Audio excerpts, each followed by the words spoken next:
Hello hi viewers. இந்த வீடியோவில் பார்த்தீங்கன்னா இந்த ஃப்ரைடே தியேட்டரில் ரிலீஸ் ஆன டெட்பூல் அண்ட் வோல்வரின் மூவியோட ரிவ்யூ தான் பார்க்க போகிறோம். இந்த டெட்பூல் அண்ட் வோல்வரின் படம் வந்து பார்த்தீங்கன்னா டெட்பூல் சீரீஸில் வர தேர்ட் பார்ட்டு.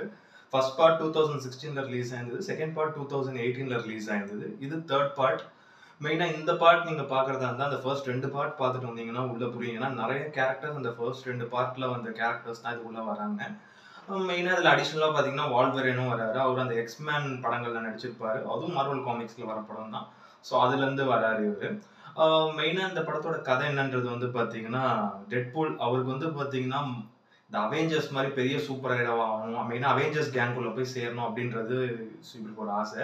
அதனால வந்து பார்த்தீங்கன்னா இவர் ஒரு டைம் ட்ராவல் டிவைஸ் வச்சு ஸோ டைம்லைன் அவரோட டைம்லைனில் இருந்து ஸோ சாக்கர் டைம்லைனுக்கு போகிறாரு. அங்கே போயிட்டு அந்த அவெஞ்சர்ஸ்லாம் கண்ட்ரோல் பண்ற ஒரு ஹெட்டா இருக்க ஒருத்தர்கிட்ட போயிட்டு கேட்கறாரு, நானும் அவெஞ்சர்ஸ்ல சேரணும் அப்படின்னு. பட் அதுக்கு அவரு அந்த ஹெட் சொல்றாரு, அவெஞ்சர்ஸ்லாம் சும்மா இந்த இடத்துக்கு வரல, அவங்க வந்து ஒரு மக்களை காப்பாத்தி ரொம்ப கஷ்டப்பட்டு தான் ஒரு பெரிய சூப்பர் ஹீரோ ஆகி வந்திருக்காங்க. பட் அதுக்கெல்லாம் நீ இன்னும் தகுதிக்கு மீறி ஆசைப்படுற, நீ அதுக்கெல்லாம் இன்னும் ரொம்ப நாள் கிடக்குது, நீ ஒரு சின்ன சூப்பர் ஹீரோ தான் அப்படின்றாங்க. ஸோ இவருக்கு வந்து நம்மளும் உலகத்தை காப்பாத்தி மக்களை காப்பாத்தினா நம்மளும் அவெஞ்சர்ஸா ஆகலாம் அப்படின்ற ஒரு நம்பிக்கையில ஒரு சம்பவம் ஒன்று பண்றாரு, போயிட்டு உலகத்தை காப்பாத்துறன்ற பேர்ல. ஸோ இதுக்கப்புறம் இந்த படத்தில் என்ன நடந்தது அப்படின்றதான் படத்தோட மீதி கதை. மெயினாக அதில் வந்து பார்த்தீங்கன்னா ரயான் ரெனால்ட்ஸ் டெட்பூல் சொல்லவே தேவையில்ல. அவரோட அந்த ஒரு ஹியூமர் அதெல்லாம் எப்படி இருக்கும்னு நம்ம பார்த்துருப்போம் ஃபர்ஸ்ட் ரெண்டு பார்ட்லேயே. மெயினாக இந்த மார்வல் காமிக்ஸ்லேயே வந்து பார்த்தீங்கன்னா ஓரளவு அந்த ரொம்ப அந்த காமெடி அண்ட் ஹியூமரோட கலந்த ஒரு சூப்பர் ஹீரோ டெட்பூல் தான். செமையாக இருந்தது அவரோட காமெடி. அதில் வந்து பார்த்தீங்கன்னா நிறைய 18+ காமெடிஸ் தான் பயங்கரமாக பண்ணியிருக்காரு. Plus action scenes, stun scenes எல்லாமே மிரட்டியிருக்காரு. செமையாக இருந்தது அவரோட ஆக்டிங். ஒரு ரத்தம் தெறிக்க தெறிக்க ஜென்ரலாக டெட்பூல்னாலே அப்படி தான் இருக்கும். ஸோ தலையை வெட்டுறது, கையை காலை வெட்டுறது, அப்படியே ரொம்ப அந்த ஒரு ரத்தம் தெறிக்க தெறிக்க இருக்கும். ஸோ அந்த இதுலேயே அந்த கேரக்டர் அந்த மாதிரி இருக்கும். பட் ரொம்ப பிரமாதமாக பண்ணியிருந்தார். அவரோட ஆக்டிங் நல்லா இருந்தது.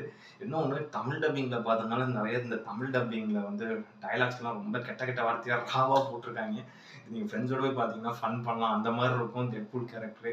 இங்கிலீஷ்லேயே பார்த்துக்கலாமா அப்படின்னு தோணுது. ஸோ என்னோட சஜஷன் போயிட்டு இங்கிலீஷ்லேயே பாருங்கள், இங்கிலீஷ் வெர்ஷனே. தமிழ் வெர்ஷன் அந்தளவுக்கு காமெடியாக இருக்குது. ஒரு சூப்பர் ஹீரோ டெட்பூலை வந்து பார்த்தீங்கன்னா ஒரு மாதிரி அந்த ஒரு காமெடியன் மாதிரி ஆக்கிட்டாங்க. நிறைய அந்த கவுண்டர் விடுற காமெடியன் லைக் யோகி பாபா அந்த மாதிரி ஆக்கிட்டாங்க தமிழ் டப்பிங்கில். பட் பிரமாதமான ஒரு ஆக்டிங் அவர்கிட்ட இருந்து. அதே மாதிரி வந்து பார்த்தீங்கன்னா ஜாக்மேன் அவர் இதில் வந்து ஆக்சுவலாக அவர் சொல்லவே தேவையில்ல. வால்வரைன் கேரக்டர் நம்ம எப்பவுமே வந்து பார்த்தீங்கன்னா அந்த எக்ஸ்மேனில் பார்த்துருப்போம், அதில் வர கேரக்டர். ஸோ அவரும் இந்த படத்தில் வந்து டெட்பூல் கூட சேர்ந்துட்டு இந்த உலகத்தை காப்பாற்றுற ஒரு ப்ராசஸில் இறங்குறாரு. மெயினாக அவர்கிட்ட போய் ஹெல்ப் கேட்கறதே டெட்பூல் தான். ஸோ இவங்க ரெண்டு பேரும் சேர்ந்து பண்ணுற அந்த விஷயங்கள்லாம் நல்லா இருந்தது. மெயினாக வால்வரினோட கேரக்டர் பிரமாதமாக டிசைன் பண்ணியிருந்தாங்க இந்த பார்ட்டை பொறுத்த வரைக்கும். நல்லா இருந்தாலும் ரொம்ப ஒரு இந்த ட்ரங்க் அடிக்டா அப்படின்னு இருக்க மாதிரியான ஒரு கேரக்டர். ஏன்னா அவரோட பாஸ்ட் வந்து நீங்கள் அந்த வால்வரினோட ப்ரீவியஸ் பார்ட்லாம் பார்த்துருந்தீங்கன்னா தெரியும், அந்த ஒரு இதுலேருந்து அவர் என்ன வரல. ஸோ இந்த பார்ட்டில் அப்படியே ரொம்ப சோகமாக தான் இருக்கார். பட் நல்லா இருந்த அவரோட ஆக்டிங்கும். அதே மாதிரி ஹெமா கோரின் அவங்க இதில் வந்து வில்லியாக பண்ணியிருக்காங்க. ஒரு வில்லன் ரோல் தான், நல்ல ஒரு நெகட்டிவ் கேரக்டர் ரோல் தான். பட் எனக்கு தெரிஞ்சு இது வந்து ஸோ இந்த பார்ட்டோட இந்த கேரக்டர் ஓவர், கண்டிப்பாக அடுத்த பார்ட் வரமாட்டாங்க. இந்த பார்ட்காக திரும்பி கொண்டு வந்த ஒரு கேரக்டர் தான் அவங்க. நல்லா இருந்தது அவங்களோட ஆக்டிங்கும். அதே மாதிரி ராப் டெஹனலே, ஹேரன் ஸ்டான்ஃபோர்ட் இவங்களோட ஆக்டிங் எல்லாமே படத்தில் நல்லா இருந்தது. மெயினாக டெட்பூல் அண்ட் வால்வரின் தான் மொத்த ஸ்க்ரீன் ப்ரெசன்ஸே கொண்டு போகிறாங்க படத்துக்குள்ள. ஃபுல்லாக அவங்களோட ஸ்க்ரீன் இதுதான் ஸ்க்ரீன் ப்ரெசன்ஸ் தான் அதிகமாக இருக்குது. ரெண்டு பேரும் சேர்ந்து பயங்கரமாக ஸ்கோர் பண்ணியிருக்காங்க. அதே மாதிரி ராப் சைமன்ஸனோட மியூசிக் வந்து படத்துக்கு ஒரு பெரிய ப்ளஸ். பேக்ரவுண்ட் ஸ்கோர் செமையாக இருந்தது நிறைய இடங்கள்ல. ஸோ அதெல்லாம் சூப்பராக பண்ணியிருந்தார் அவரோட பேக்ரவுண்ட் ஸ்கோரில். அதே மாதிரி ஜார்ஜ் ரிச்மோண்டோட சினிமாட்டோகிராஃபியும் படத்துக்கு ஒரு பெரிய ப்ளஸ். மெயினாக வந்து நிறைய இடங்கள்ல இந்த ஸ்டன் சீன்ஸ் எல்லாமே செமையாக இருந்தது. ஜென்ரலாக இந்த டெட்பூல்னாலே அந்த ஒரு ஸ்டன் சீன்ஸ் தான் வந்து பயங்கரமாக இருக்கும். அதுவும் இதில் அவர் வந்து அந்த ஒரு ஃப்ரேம் பை ஃப்ரேம், எஸ்பெஷலி அந்த ஒரு இன்ட்ரோ சீனே பயங்கரமாக இருந்தது. அந்த ஒரு டெட்பூலோட அந்த ஒரு இன்ட்ரோ சீனில் வர ஸ்டண்ட்டே வந்து பயங்கரமாக சினிமாட்டோகிராஃபி பண்ணியிருந்தாங்க. நிறைய அந்த கேமரா ஆங்கிள்ஸ்லாம் பயங்கரமாக இருந்தது. லைக் டுவர்ட்ஸ் இதில் இருக்க எல்லா ஸ்டன் சீன்ஸுக்குமே சினிமாட்டோகிராஃபி பிரமாதமாக தான் இருந்தது படத்தில் பார்க்கணும். அந்தளவுக்கு ஒவ்வொரு ஆங்கிள்ஸும் பயங்கரமாக பண்ணியிருந்தார். அதே மாதிரி டீன் ஜிம்மர்மேனோட எடிட்டிங்கும் படத்துக்கு ஒரு பெரிய ப்ளஸ்.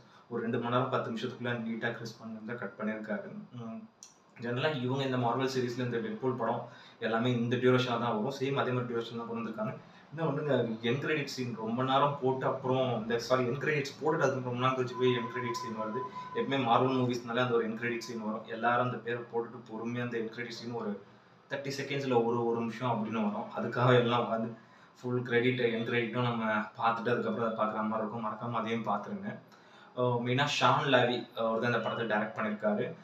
மெயினாக இதுக்கு முன்னாடி 2 பார்ட் டைரக்ட் பண்ண டேரக்டர்ஸ் வேறு. பட் இந்த பார்ட்டுக்கு இவர் தான். ஆக்சுவலாக இவர் வந்து பார்த்தீங்கன்னா நைட் அட் த மியூசியம் அப்படின்ற ஒரு படம் எடுத்துருப்போம். அது ஃபேமஸான படம், எல்லாருக்கும் தெரியும், இங்கிலீஷ் படம். ஒரு த்ரில்லர் படம் தான் அது.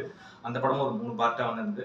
ஸோ அந்த படத்தோட டேரக்டர் தான் இவர். அதனால எனக்கு அந்த படம் நல்லா பிரமாதமாக இருக்கும். அது மாதிரி தான் இதுலேயும் அவர் வந்து பார்த்தீங்கன்னா டேரக்ஷன் அவர் தான் பண்ணியிருக்காரு. மெயினாக ஸ்டோரி இந்த ஸ்க்ரீன் பிளேலாம் பார்த்தீங்கன்னா அதில் ஸோ அந்த டீமில் வந்து ஒன் ஆஃப் த ஒரு பர்சனாக டெட்பூல், நம்ம டெட்பூல் ராயன் ரெனால்ட்ஸே இருக்காரு அந்த ரைட்டிங் டீமில்.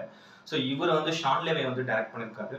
மெயினாக அதில் வந்து பார்த்தீங்கன்னா படம் வந்து ஃபர்ஸ்ட் ஹாஃப் வந்து கொஞ்சம் டேக் ஆஃப் ஆக ஸ்லோவாக ஆகுது, ஓரளவு கொஞ்சம் அப்படி டேக் ஆஃப் ஆக லேட்டாக ஆகுது. பட் அதுக்கப்புறம் வந்து பார்த்தீங்கன்னா நிறைய ஸ்டன் சீன்ஸ் ப்ளஸ் ஓரளவு கொஞ்சம் அப்படி இன்ட்ரெஸ்டிங்காக உள்ள கொண்டு போக பார்க்குறாங்க படத்தை கதைக்குள்ள. மெயினாக ஒவ்வொரு டைம் லைனாக அந்த ஷிஃப்ட் ஆகிற விதெல்லாம் சூப்பராக, அந்த படத்தோட ஸ்டார்டிங்காக அந்த டெட்பூல் வந்து ஒவ்வொரு டைம் லைன் விட்டு இன்னொரு டைம் லைன் போயிட்டு போயிட்டு வராது, அந்த சீன்லாம் நல்லா தான் ஒர்க் அவுட் ஆயிருந்தது. டுவர்ட்ஸ் அந்த ஒரு இன்டர்வல் வரைக்கும் படம் வந்து கொஞ்சம் ஸ்லோ ப்ராசஸில் போய் தான் ஒர்க் அவுட் ஆகாமல் அந்த ஸ்க்ரீன் பிளே. பட் அதுக்கப்புறம் வந்து செகண்ட் ஹாஃப்லாம் பார்த்தீங்கன்னா எனக்கு தெரிஞ்சு கொஞ்சம் லேக் இருந்தது. செகண்ட் ஹாஃபோட அந்த ஸ்டார்டிங்கில் ஒரு 10-15 நிமிஷம் லேக் இருந்தது. அதுக்கப்புறம் வர சீன்ஸ்லாம் இந்த ஹெமா கொரேனா வில்லன் அவங்கள போயிட்டு அவங்க இடத்துலயே போய் அழிக்கிற அந்த சீன்ஸ்லேருந்து இன்னும் பயங்கரமாக படம் வந்து பிக்கப் ஆரம்பிச்சது ஸ்க்ரீன் பிளேல. டுவர்ட்ஸ் த எண்ட் வரைக்கும் நல்லா தான் இருந்தது கிளைமேக்ஸ். பட் எனக்கு வந்து பார்த்தீங்கன்னா கம்பேர் டு அந்த ஃபர்ஸ்ட் 2 பார்ட் டெட்பூலோட 1 and 2 கம்பேர் பண்ணும்போது இது எனக்கு கொஞ்சம் ஆவரேஜ் தான் எனக்கு பட்டது. பட் ஆனால் அதில் இருக்க மோஸ்ட் ஆஃப் த கேரக்டர்ஸ் இதில் வராங்க. அதோட ஒரு கண்டினியூட்டி தான் இந்த படம், அதோட சீக்வல் தான் இது. பட் ஆனால் எனக்கு தெரிஞ்சு இன்னும் பெட்டராகவே வந்திருக்கலாமோ அப்படின்னு தான் தோணுச்சு. ஏன்னா வந்து மெயினாக இந்த மாதிரி படங்கள் வந்து ஒரு சூப்பர் ஹீரோ படங்கள், எஸ்பெஷலி மார்வல் படங்கள்னாலே ஒரு பெரிய எக்ஸ்பெக்டேஷனோட எல்லா ஆடியன்ஸும் போய் பார்ப்பாங்க அப்படின்னு இருக்குன்றது. பட் இதில் வந்து என்ன அப்படி இருக்குன்னு நீங்கள் வந்து பார்த்தீங்கன்னா அந்த ஃபர்ஸ்ட் 2 பார்ட்டில் இருக்க மாதிரி தான் அந்த ஸ்டன் சீன்ஸ் ப்ளஸ் ஆக்ஷன் சீன்ஸ்லாம் இருக்குது. பட் அதை தவிர ஸ்டோரின்னு வந்து பார்த்தீங்கன்னா இதில் கொஞ்சம் கம்மியாக தான் என்னை பொறுத்த வரைக்கும் இருந்தது. நான் வேறு மாதிரி எதிர்பார்த்தேன். படத்தோட ஸ்டார்டிங் வந்து ஒரு 10 நிமிஷம் 15 நிமிஷத்துக்கு அப்புறமே சரி ஓகே வேற மாதிரி ஏதோ சம்பவம் பண்ண போறாரு டெட்பூல் அப்படின்னு பார்த்தா கடைசியில் ரொம்ப ஒரு மாதிரி கொண்டு வந்து சப்பையா முடிச்சுட்டாங்க. எனக்கு அதுதான் கொஞ்சம் மைனஸாக இருந்தது படத்தில். நிறைய இடங்கள் என்னன்னா நம்மளை வந்து ஜென்ரலாகவே டெட்பூல் வந்து பார்த்தீங்கன்னா அந்த காமெடி அந்த ஹியூமரோட அப்படி கொண்டு போய் அந்த கதைக்குள்ளே கொண்டு போய் சூப்பராக கொண்டு வந்து முடிப்பாங்க அந்த ஃபர்ஸ்ட் 2 பார்ட்லாம். பட் இதில் வந்து பார்த்தீங்கன்னா உங்களுக்கு வந்து ரொம்ப நம்ம வந்து தெளிய விட்டு அடிக்கிற மாதிரி இருக்குது ஸ்க்ரீன் பிளே. அந்தளவுக்கு வந்து திடீர்னு லேக் ஆகுது, திடீர்னு ஓரளவு திடீர்னு ஒரு ஸ்டன் சீன் வந்து தூக்கத்தில் எழுப்பி விடுது, அந்த மாதிரி இருந்தது படம். சரி எதிர்பார்க்கல இந்த அளவுக்கு வந்து ரொம்ப ஆவரேஜாக கொண்டு போய் முடிப்பாங்கன்றது. இன்னும் கொஞ்சம் பெட்டராகவே பண்ணியிருக்கலாமோ அப்படின்னு தான் தோணுச்சு. எனக்கு தெரிஞ்சு மேபி அடுத்த பார்ட் வரதுக்கும் பாசிபிள் இருக்குது. ஏன்னா இந்த டெட்பூல் கேரக்டர் கண்டிப்பாக இன்னும் இருக்குது. டெட்பூல் அந்த wolverine கேரக்டர் இன்னும் வராங்க. ஸோ இதுக்கு அடுத்த பார்ட்லேயுமே மெயினாக அந்த என்கிரெடிட் சீன் போய் பாருங்கள், அது சூப்பராக இருந்தது. மெயினாக அந்த என்கிரெடிட் சீன் அடுத்த இதுக்கான ஒரு லீடோட தான் முடிஞ்சது. ஸோ மார்வலோட அடுத்த இது ஆக்சுவலாக அது மார்வலோட 5th பேஸ். அதனால் வந்து பாருங்கள் தெரியுது, இதுக்கு மேலே சொன்னால் ஸ்பாய்லர் ஆகிடும். ஒரு ஒன் டைம் டீசன்ட் வாட்ச் தான் இந்த படம். கண்டிப்பாக அந்த மார்வல் ஃபேன்ஸ் இவங்க எல்லாருக்கும் ஒரு ஒன் டைம் டீசன்ட் வாட்சாக இருக்கும். கண்டிப்பாக எனக்கு என்ன பொறுத்த வரைக்கும் மார்வல் கேரக்டர்ஸ்லேயே வந்து பார்த்தீங்கன்னா ஸ்பைடர்மேனுக்கு அப்புறம் பிடிச்ச கேரக்டர் டெட்பூல் தான். அந்தளவுக்கு அந்த ஹியூமர் அதெல்லாம் இருக்கக்கூடிய சரியான ஒரு கேரக்டர். கண்டிப்பாக டெட்பூல் வந்து பார்த்தீங்கன்னா இவர் வந்து அவெஞ்சர்ஸ் கூட போய் சேரணுன்றது என்னோட ஆசை தான். ஏன்னா அவருக்குமே அதுதான் ஆசை இந்த படத்தில். அதே மாதிரி இந்த தமிழ் டப்பிங்கில் பார்த்தீங்கன்னா அநியாயமாக பண்ணி வச்சிருக்காங்க. அவர் வந்து பார்த்தீங்கன்னா ஏதோ ஆண்டவர், அவர் சொல்கிறார் நான் தான் மார்வலோட ஆண்டவர் அப்படின்றாரு. என்னென்னமோ சொல்லிட்டு இருக்காரு. செம ஃபன்னாக இருக்குது தமிழ் டப்பிங். ஆனால் போய் ரொம்ப காமெடியாக இந்த மாதிரி கலகலப்பாக பார்க்கணும்னா தமிழ் டப்பிங்கில் பார்க்கலாம். ஆனால் அப்புறம் ரொம்ப ஒஸ்ட்டாக இருக்குது. ஏ சர்டிஃபிகேட் கொடுத்ததுனால உங்களுக்குள்ள கெட்ட வார்த்தையில் இஷ்டத்துக்கு அடிச்சு தள்ளுறாங்க. ஏன்னா இதுக்கு முன்னாடி நிறைய சூப்பர் ஹீரோஸ் படம், நிறைய இங்கிலீஷ் படங்கள் வந்து தமிழ் டப்பிங்கில் பார்த்துருவோம். பட் அதில் எதுவும் இந்தளவு கெட்ட வார்த்தைகள் இருக்குது, அதை சேர்த்துருக்க மாட்டாங்க. இதில் ரொம்ப ரகாவாக வச்சுருக்காங்க. அதனால் இங்கிலீஷ் வெர்ஷன் பார்க்குறதே என்னை பொறுத்த வரைக்கும் பெஸ்ட்டு, அந்த ஒரிஜினல் சோல் இருக்குமோ அப்படின்றது எனக்கு தோணுது. பட் 3D வந்து ஓரளவு ஓகேவாக இருந்தது படத்தில். மெயினாக ஸ்டன் சீன்ஸ் எல்லாமே 3D எஃபெக்ட்ஸ்லாம் பிரமாதமாக இருந்தது படத்தில். ஒரு நல்ல ஒரு ஒன் டைம் டீசன்ட் வாட்ச். கண்டிப்பாக இன்னும் கொஞ்சம் பெட்டராக பண்ணியிருக்கலாம். பட் ஆனால் ஒரு ஒன் டைம் டீசன்ட் வாட்ச் இது பார்ப்போம். இதுக்கு அடுத்து வர 4th பார்ட் எப்படி வருது அது எனக்கு தெரிஞ்சு இன்னொரு 3 to 4 years ஆகிடும் 4th பார்ட்லாம் வர்றதுக்கான. கண்டிப்பாக வரும். அதுக்கான ஒரு லீடோட தான் முடிச்சிருக்காங்க. ஸோ இந்த படத்தினோட ரேட்டிங் வந்து பார்த்தீங்கன்னா 10க்கு வந்து ஒரு 6 கொடுப்பேன். அந்தளவுக்கு ஒரு ஒர்த்தான ஒரு நீட்டான வாட்ச் தான் அது. கண்டிப்பாக தியேட்டரில் போய் பாருங்கள். கண்டிப்பாக ஃபேன்ஸ் இருந்தாலும் பார்த்துருவாங்க, மார்வல் ஃபேன்ஸ் இந்த மாதிரி படங்களை போய் பாருங்கள், என்ஜாய் பண்ணுங்கள். இந்த வீடியோ பிடிச்சிருந்ததுன்னா லைக் பண்ணுங்கள், கமெண்ட் பண்ணுங்கள், ஷேர் பண்ணுங்கள், இந்த சேனல் சப்ஸ்கிரைப் பண்ணுங்கள். இந்த வீடியோட லிங்க் உங்கள் ஃப்ரெண்ட்ஸ் எல்லாருக்கும் ஷேர் பண்ணுங்கள். வேறு இன்னொரு நல்ல வீடியோவில் மீட் பண்ணலாம். ஓகே ஃப்ரெண்ட்ஸ், தேங்க்யூ, பாய்.